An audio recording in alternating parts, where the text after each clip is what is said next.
कैसे हैं आप सब लोग? ब्यूटीफुल सक्सेस स्टोरी लेकर के आई हूँ। इन्होंने सेल्फ लव से अपने पार्टनर से अपने आप को अनब्लॉक भी करा लिया, कॉल भी मैनिफेस्ट कर लिया और उनका अपने आप को वापस से अ, प्यार के लिए प्रपोज़ करना, प्यार के लिए कन्विंस करना। अभी वो थोड़े से नखरे दिखा रहे हैं, लेकिन देखते हैं आगे ये क्या करना चाहते हैं, बट ठीक है। नमस्ते शांभवी मैम। मैंने अपने आप को सेल्फ लव करके अपने पार्टनर को अपने पीछे कर लिया। जैसा आप वीडियोज़ में बोलते हो वो तो मेरा सेल्फ लव से ही हो गया। मेरे पार्टनर हमेशा ही किसी न किसी बात के ऊपर लड़ कर के मुझे ब्लॉक कर देते थे, उल्टी-सीधी बातें सुना करके कॉल रख देते थे, फिर कई-कई दिन तक कॉल नहीं करते थे, कॉल का जवाब नहीं देते थे, कभी भी कोई आंसर ही नहीं करते थे। मैं टेक्स्ट ड्रॉप करती थी, रोती रहती थी, लेकिन कुछ भी नहीं होता था। ये कई सालों तक चला है और इस वज़ह से उन्हें हैबिट हो गई थी कि मैं तो पागलों की तरह आ ही जाऊँगी, चाहे गलती किसी की भी हो। फिर एक दिन आपका सेल्फ लव का वीडियो मेरे सामने आया, फिर मैंने वो फ़ॉलो करना शुरू किया। उसके बाद आपकी एक सेल्फ लव की सीरीज़ आई, मैंने वो फ़ॉलो करना शुरू किया और तब मैंने अपने आप से प्रॉमिस किया, इस बीच मैं पूरा नो कॉन्टैक्ट ज़ोन में जाऊँगी। इतना प्यार, इतना मनाया, अगर खुद को और अपने परिवार वालों को होता तो शायद भगवान तक मान जाता। भगवान से भी प्यार हो गया और इस वजह से मैंने अपने आप को सँभाला और अपने आप से प्यार करना शुरू किया। आपकी पूरी सेल्फ लव सीरीज़ को भी मैंने फ़ॉलो किया और मैंने अपने आप से प्यार करने के लिए अपने ऊपर भी पूरी तरह से काम करना शुरू किया। इस बीच मैंने अपनी ग्रोथ करनी शुरू कर दी।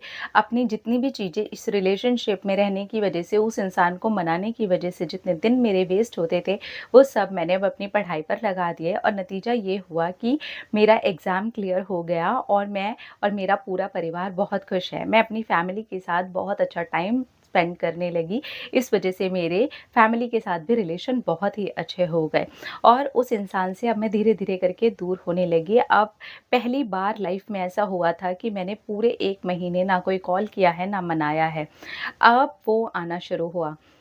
जब उसका पहला मैसेज आया, मैंने कोई रिप्लाई नहीं किया क्योंकि मेरा सचमुच में मन नहीं था। मैं अपने अंदर से ही बहुत हल्का और अच्छा महसूस कर रही थी।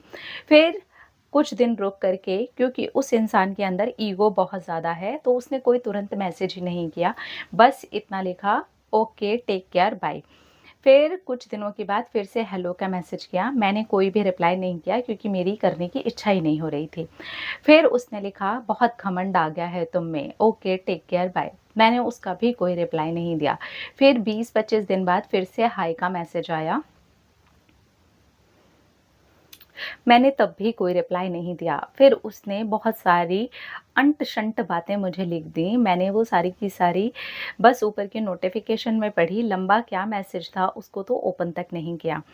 और उसके बाद से जो सिलसिला शुरू हुआ उस इंसान का मुझे प्यार जताने का, जब उसने मुझे उल्टा-सीधा कोई मैसेज किया था, उसके बाद से उसके I love you, I miss you, मैं तुम्हारे बिना रह नहीं पा रहा, ऐसे-ऐसे मैसेजेस आने लगे। मैंने नहीं किया, कोई मैसेज नहीं किया, उसका मैसेज भी ओपन नहीं किया। उसने मुझे पूरे-पूरे दिन मिस कॉल किए, पूरी-पूरी रिंग भी की और वो टेक्स्ट मैसेज भी करता रहा। मैंने कोई भी रिप्लाई नहीं किया। मुझे अब अपने आप से ही प्यार इतना अच्छा लग रहा था। मैं सोच रही थी कि यार इतने सालों में मैंने कभी ये ऐसे फ़ील ही नहीं किया। अपने आप के साथ इतना हल्कापन महसूस ही नहीं किया। मैं तो पूरी ज़िंदगी ऐसे हो गई थी जैसे इसे मनाने में ही निकल जाती है। फिर मैंने अपने आप को ये रियलाइज़ किया कि मेरी लाइफ़ बहुत इम्पोर्टेंट है। फिर उसका कॉल आता रहा, फिर उसने मेरी दोस्त से कॉल करवाया। फिर मेरी दोस्त ने मुझसे बात की तो मैंने कहा, यार मैं थोड़ा टाइम चाहती हूँ और मैं अपने आप को रिलैक्स रखना चाहती हूँ, प्लीज़ उसको बोल दो कि अभी मुझे कोई कॉल या मैसेज ना करे। तब वो कुछ दिन रुका। करीब 20-25 डेज़ के बाद फिर से उसके मैसेजेस आने शुरू हो गए। वो इतना सॉरी लिख रहा है, इतने कॉल्स कर रहा है, टेक्स्ट तो मैं सारे ही ओपन कर लेती हूँ। वहाँ पर भी लंबे-लंबे मुझे मैसेजेस करता है, अपना प्यार जताने की कोशिश करता है। मैं आज भी उससे बहुत प्यार करती हूँ, लेकिन अभी मैं अपने प्यार को एक्सपीरियंस करना चाहती हूँ और मेरे अंदर मेरा सेल्फ लव बहुत बढ़ गया है। मैं उस इंसान से इतना ज़्यादा प्यार कर चुकी हूँ कि उसने मुझे तोड़ ही दिया था। पर अब मैं अपने आप को जोड़ रही हूँ। मैं थोड़े टाइम के बाद इस इंसान से ज़रूर बात कर लूँगी क्योंकि मैं इससे बहुत प्यार करती हूँ। लेकिन अभी सचमुच में मैं अपने साथ इस रिलेशन को एक्सपीरियंस करना चाहती हूँ।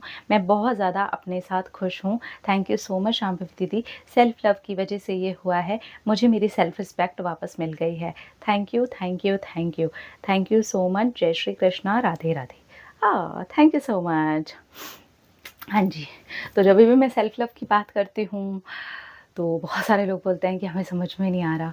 कोशिश करिए, अपने आप से प्यार कीजिए, अपनी फैमिली के साथ में टाइम स्पेंड कीजिए, अपने करियर के ऊपर ध्यान दीजिए। जो भी चीज़ें उस इंसान को मनाने के लिए, परेशान होने के लिए आपने छोड़ दी थी, इन्होंने बिल्कुल यही किया। धीरे-धीरे करके अपने ऊपर ध्यान देना, अपनी फैमिली के साथ टाइम स्पेंड करना, वहाँ पर एक अच्छा बॉन्ड बनना स्टार्ट हो गया, वहाँ से सारी चीज़ें अच्छी शुरू हो गई। जहाँ पर अपने करियर के लिए कुछ कर ही नहीं रहे थे, वहाँ से एग्ज़ाम क्लियर हो गया क्योंकि सारा टाइम मनाने में ही निकल रहा है और उठना-मनाना ही चल रहा है। अब वो इंसान वापस आया और ऐसे वापस आया कि अपना सारा ईगो साइड रख के वो बार-बार इनके इग्नोर करने पर भी मैसेजेस कर रहा है, कॉल कर रहा है, फ्रेंड से भी बात कर रहा है। देखिए, ये इनसे प्यार करते हैं, ऐसा नहीं है कि उनको प्यार नहीं है। लेकिन क्योंकि अभी-अभी अपनी सेल्फ रिस्पेक्ट वापस आई है, तो वो उसे एन्जॉय करना चाहते हैं, थोड़ा टाइम लेना चाहते हैं एंड देन ये उनके पास में चले जाएँगे। तो ये बहुत अच्छी बात है। सेल्फ रिस्पेक्ट वापस आती है और पार्टनर भी आपका आपकी सेल्फ रिस्पेक्ट को समझ के आपके पास वापस आता है और दोनों अपनी-अपनी प्रॉब्लम्स के ऊपर काम करके एक नया रिश्ता बनाते हैं, तो इसमें कोई भी बुराई नहीं है, ये बहुत अच्छी बात है। अपना-अपना रखिए ख्याल, अपने आप से कीजिए ढेर सारा प्यार ताकि आप इंटरैक्ट करेंगे ढेर सारा प्यार। I love you all. Tata.